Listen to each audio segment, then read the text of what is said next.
Welcome back to the Secret World of Og. Chapter 9, Earless Osdick's Secret Mission.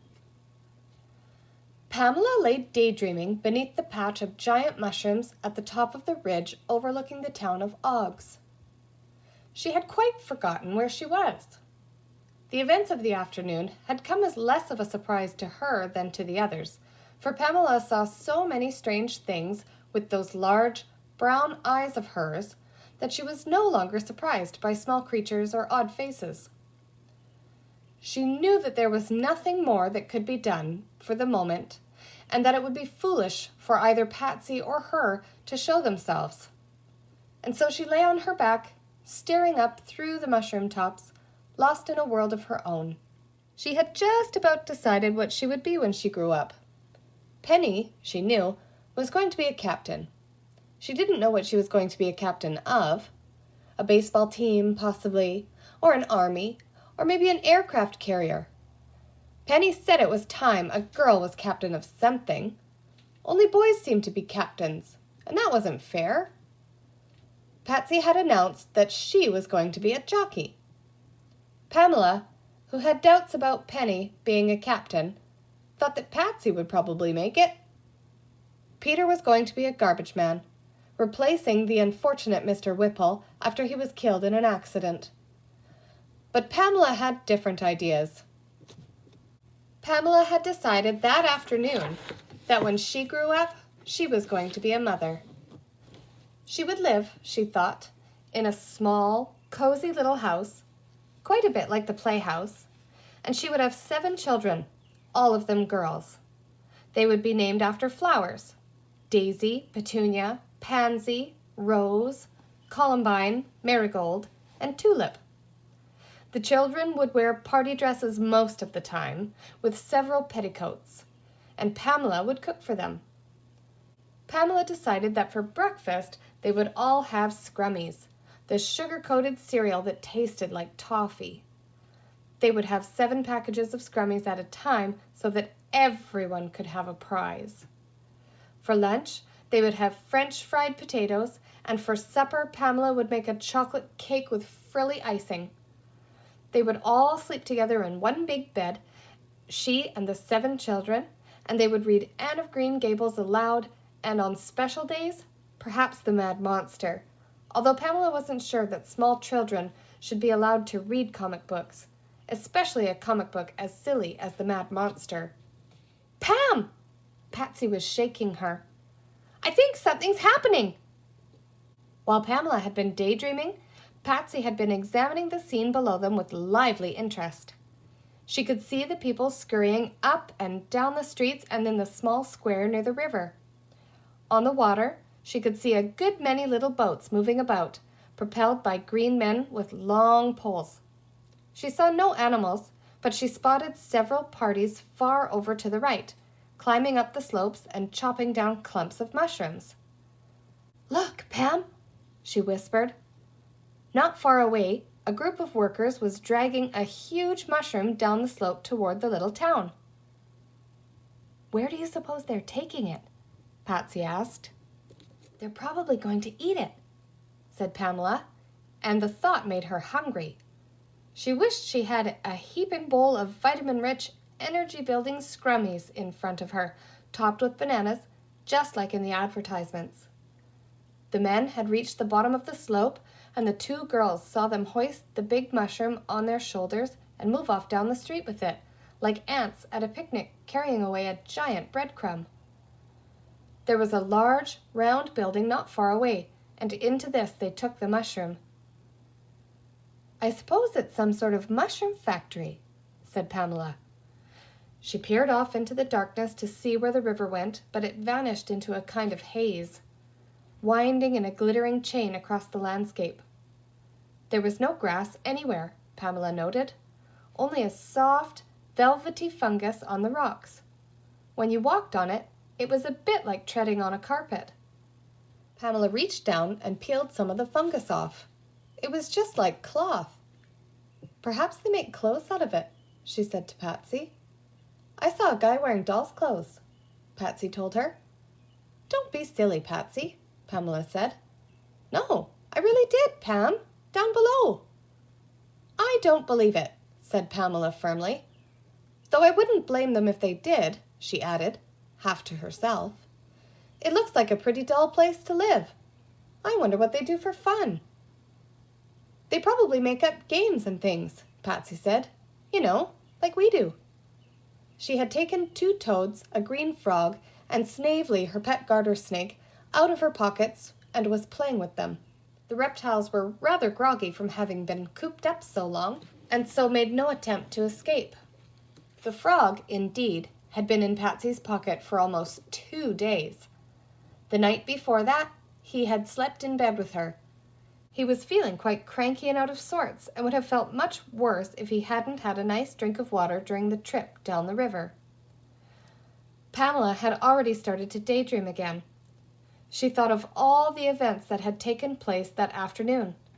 Her first sight of the little green man with the saw, the descent down the tunnel and into the river, Penny's disappearance, Yukon King's brilliant detective work, and finally Peter's foray into the village, disguised as a green man. "What a story we'll have to tell when we get back," Pamela told herself. Then she thought better of it. Nobody ever believed her when she saw things, and they certainly wouldn't believe any of this. "Patsy'll probably tell," she thought.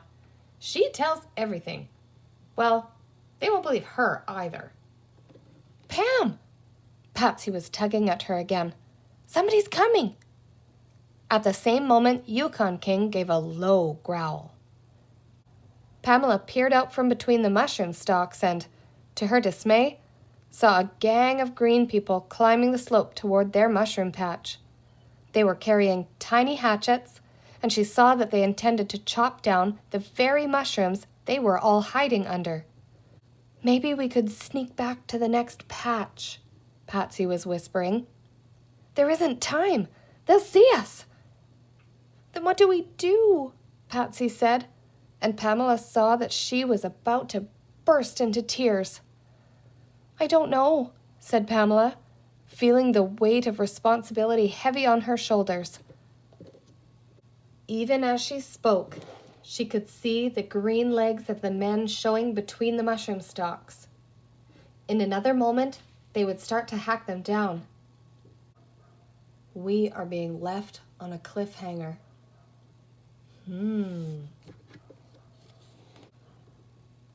When Peter turned about and faced Penny in the cave, he showed no surprise. "Hi, Penny," he said. "Good gracious!" Penny almost shouted. "It's Peter!" "Pam's up above with Patsy and Yuki. They painted me green. They want you to come now," Peter said, just as if he were bringing a message from Mother that supper was ready. "Wait, Peter," said Penny, for he had started to march out of the cave. "It's not going to be that easy. It's okay for you. You look like one of them. But Pollywog and I are white, and I'm far too big. We'll have to think of something." "We could just wait till it's dark and then go," Peter suggested. "It doesn't get dark, silly," Penny said. "There's no sun down here. Just that glow from the river keeps it lit. I bet it's the same all the time." "Then when do people sleep?" Peter asked. "How should I know?" said Penny. "Maybe they don't sleep at all in this silly place." But then she remembered that the sheriff had fallen asleep.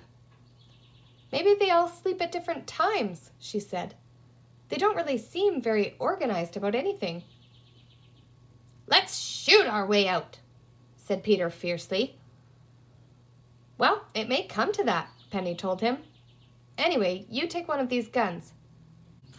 "That's my old cat pistol," said Peter, taking it and looking it over carefully. "It's broken," he added. "It wouldn't even shoot a fly."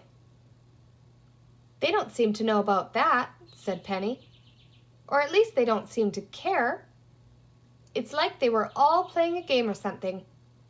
Maybe they've read so many comic books they think any gun will shoot. I bet they've never tried to shoot anybody, really. They've never even had anybody in this old jail before." As Penny talked, as much to herself as to Peter, It occurred to her that the green people might not be as dangerous to handle as she had first supposed. Still, she remembered, with a little shiver, 2 of them had had a very firm grip on her arm. The more she thought about it, the more she believed they must take drastic action. She began to frown in concentration as she tried to decide on a plan. What would a pirate do? She asked herself. Or Robin Hood or somebody. Then an idea dawned. What we need is a hostage, she said to Peter. What's a hostage, Penny?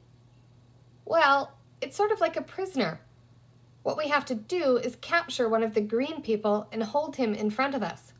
They'll be so afraid we'll hurt him, and they'll let us go. I hope, she finished lamely. She thought for a moment longer.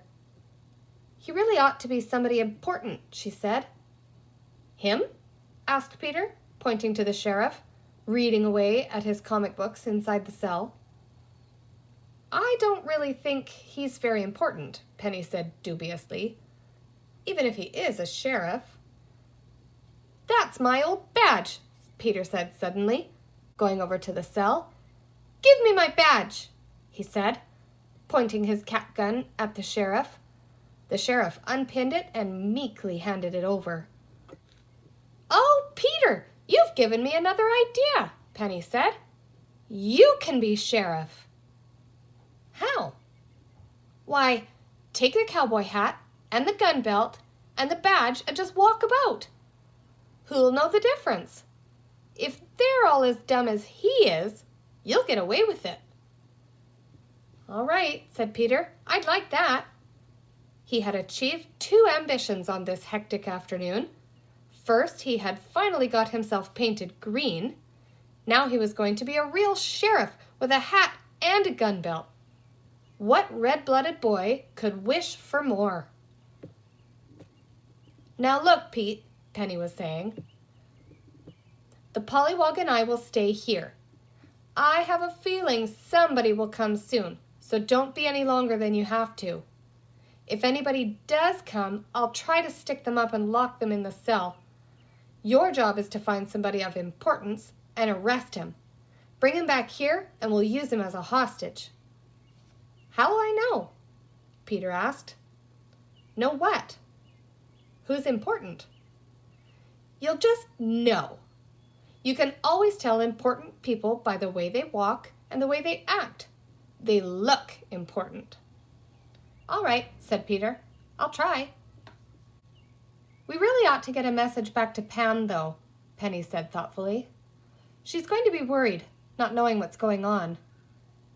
She's at the top, Peter said, in the mushrooms.